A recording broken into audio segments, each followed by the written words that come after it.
Well, he maintained his composure for the most part.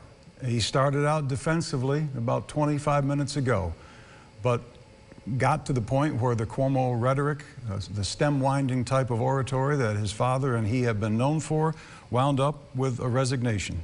Governor Andrew Cuomo will resign as governor of the state of New York, a resignation effective in 14 days. He was defensive at the beginning and transitioned rather seamlessly into a resignation. He said he thought the best way now to love New York is to step aside and get government back to governing. He said his instinct is to fight.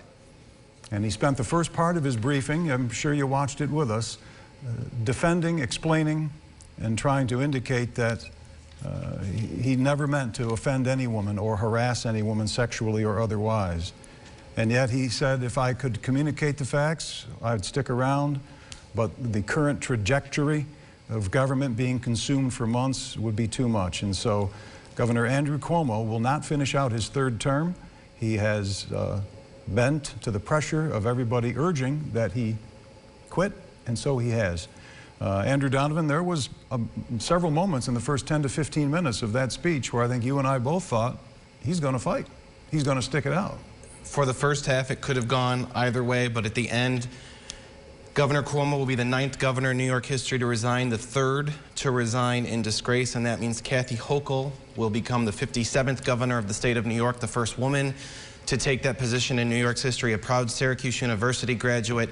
She will take the oath of office, it sounds like, in 14 days when Governor Cuomo's time has expired. He said he'll resign effective 14 days from now. He did praise Kathy Hochul as his lieutenant and said that she would be able to carry the reins and get New York through the most urgent crisis, which is surging coronavirus once again.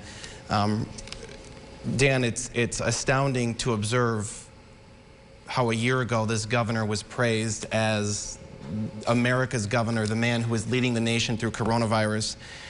And a year later, he is using his New York City briefing room, which he used in conjunction with his Albany briefing room so often, to resign from office. Yeah, we're going to be playing back some of the highlight sound bites from this news conference as soon as they're available to us. But he didn't go down without a fight, Andrew, because in the first 10 to 15 minutes of this briefing, he talked about bias and lack of justice and serious issues and flaws in the Attorney General's investigation, which, as you know by now, concluded that Andrew Cuomo did, in fact, sexually harass 11 different women. He said, I deeply apologize because I know I offended 11 women. But he said there is no credible factual basis to the most serious allegations and that his intentions were endearment, joking. And the women, he said, concluded otherwise. He said, I take full responsibility. In my mind, I didn't cross the line. But of course, in the minds and the hearts and the bodies of those women, he did cross the line. Joining us now live here on News Channel 9 at 12:18 is Pamela Hunter, a Syracuse Assemblywoman and the chairperson of the Onondaga County Democratic Committee, who just days ago joined the chorus of people saying it's time for Governor Cuomo to go. Assemblywoman Hunter, now that he has announced his resignation, what's your take? Well, I think there was a moment of surprise, not for just myself, but for many people. He has been adamant right along that he was going to, stay with the process and work it through. So I think coming to this conclusion is absolutely the right conclusion. I think taking the 2 weeks time in order for us to have a smooth transition to the lieutenant governor, I guess I'm now going to be acting governor, will take some time, and I think that's important. But the folks who came forward had compelling and poignant cases, and the Attorney General thoroughly reviewed, investigated, and those investigation and the conclusion from that was heard loud and clear, not just across the state, but around the country. And I think it's the appropriate time for him to step forward and say he's resigning. He, could have done it obviously in March when we started this process, wanted to see it through, and we are where we are right now. Did you buy any of his early defensive explanation for why he did what he did with these women? Pretty much a recap of what he said in that taped presentation a week ago. And any of that carry weight with you? I think having been a human resource professional for a long period of time, you have to make sure you go through the investigative process. Everyone will come forward and in his mind, if he felt that he didn't think he was doing anything wrong, obviously that's not where we are right now. So I think that kind of mindset, and I've said it many times before, government is well behind, professional, even not-for-profit business. This is not a tolerated culture that we're going to be, having, and I think that we have been far behind in government, and now's the time to, we've shined a light on it very brightly, and we need to, make sure this doesn't happen ever again. And, for him coming forward, if that's what he thought, that's obviously not how, other people took it, his actions, and it's not a tolerable situation. One more question, Assemblywoman Hunter. Given the fact that he is stepping down now, the Assembly Judiciary Committee still has an impeachment investigation open, which obviously is beside the point now, but what about the ongoing investigations into not only the sexual harassment, but into the book deal he made? And did he use state resources to write that book at tremendous profit to himself? The nursing home deaths that occurred on his watch, and other issues regarding the governor and his behavior in office. Will those investigations continue, and will there be some sense of closure to the rest of what Andrew Cuomo has done in his third term? Well, that's a question that the majority conference, that I assume at some point very soon, will be having to have a discussion about. Obviously this costs a lot of money. It's costing taxpayers money to have all these private attorneys and investigations taking place.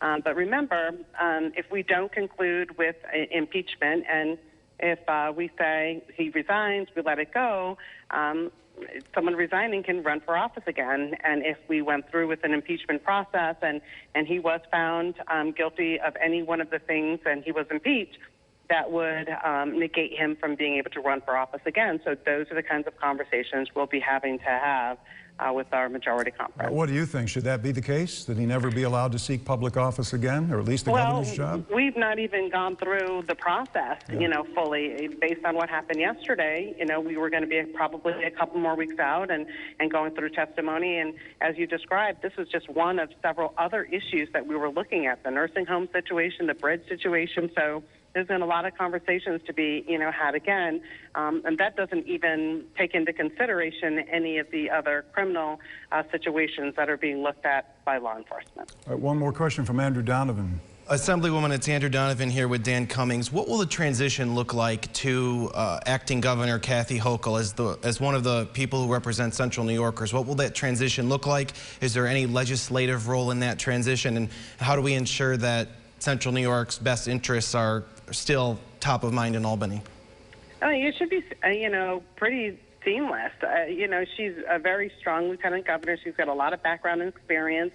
Just because she hasn't been visible right next to the governor's side in Albany doesn't mean that she doesn't fully know what's been going on in and around Albany legislatively, relative to the budget, all of the things going on with COVID. She's prepared and ready to step forward. So I don't think that there's going to be any issue with that. I think that she will have a strong relationship, obviously, with Speaker Hastie, and we'll see what happens, obviously, on the Senate side moving forward with Andrea Stewart-Cousins, and the chain of leadership, how that works forward. But we'll be fine. And knowing that we have a governor that comes from upstate, from Western New York, she knows what we need here. And I think there is huge strength in knowing that, for minimally, at least for the next year and a half, we will have someone in Albany who will have the backs of Central New Yorkers, because our needs, in Central New York are sometimes very different than those from downstate. So I'm looking forward. I've had a great working relationship with her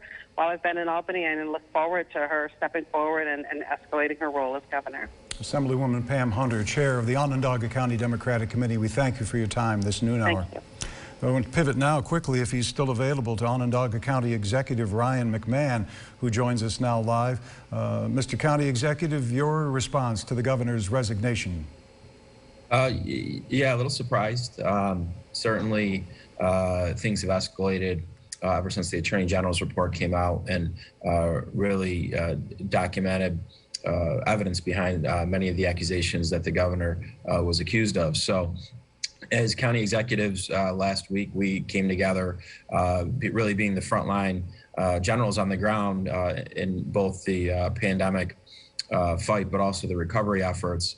And we felt it was best that the governor does step aside and Lieutenant Governor Kathy Hochul take over so that we have a functioning state government. And I think that's the important thing here, is that we have a functioning state government. Right now on the recovery side, there's a lot of federal money flowing through the state government. It's supposed to get to the local governments. An infrastructure bill was just passed today. So we need a state partner and a healthy state partner to really get our communities better prepared for the future. Given the workings of state government that have to happen in consultation with you at the local level, Mr. McMahon, we know you've been talking to officials of the New York State Fair this week about potential COVID-related mitigation that would have to happen in order for the fair to be a healthy one going forward. The governor is no longer in charge, but have you reached any agreement with the State Fair? Do you have any news today to share with us regarding how the State Fair will run? Yeah, we do, and we've been speaking to Troy Waffner and also to the Ags and Markets team, and so one of the things that as we've seen a bump with the Delta, right now it looks like our data is starting to flatten out, which is a good thing. But overall, when you're bringing in over 1 million people together over a period of 18 days, there is risk, and so I signed an executive order today that will mandate mask wearing in buildings inside the fair. So if you're going to the fair and you're outdoors, you won't need to wear a mask, but if you are going indoors, you will need to. Again, we've worked with the state on this. It's something the state's comfortable with, but I did sign that order today. And we are working with Troy Waffner and his team as well on other things we can do to make sure that we have a successful fair and one that isn't going to set us back when it comes to public health. Well, that would be good. One follow-up question, one for me anyway, before I let you go, Mr. McMahon. Because on any other day, what you just announced would be page 1 news. Today, let me ask a page 2 question following up. How will you or the State Fair enforce such a mask order in the buildings? Yeah, so with any of these mask orders, there's no perfect enforcement. Quite frankly, that's, I talked yesterday about some people have said, why don't you just do it countywide as a mask mandate? One, the data really doesn't merit that. But two, you're very hesitant to ever do a mandate if you can't enforce it. So enforcing something countywide, you really can't do. But within the buildings at the fair where there's going to be personnel and there's going to be security, there will be efforts, right? And again, it won't be perfect, certainly, but there will be efforts. And that's something that Troy and I spoke about. And certainly we'll have conversations going into the fair in the next 10 days. Ryan McMahon, Onondaga County Executive. As always, we appreciate your availability and we thank you for joining us here at the noon hour today. Appreciate it. Thanks, Dan. All right, well, Andrew Donovan, quite a day. You heard Ryan McMahon say that he was a little bit surprised at the resignation because I think, like we've said, it could have gone either way today. Well, even in his remarks, as you and I stood here and watched, it could have gone either way right until those last few minutes. And reporting the last 12 hours has indicated the governor had this urge to fight this and let the process play out. He referenced his desire to do that. He said when he was elected, he knew he had to represent New Yorkers.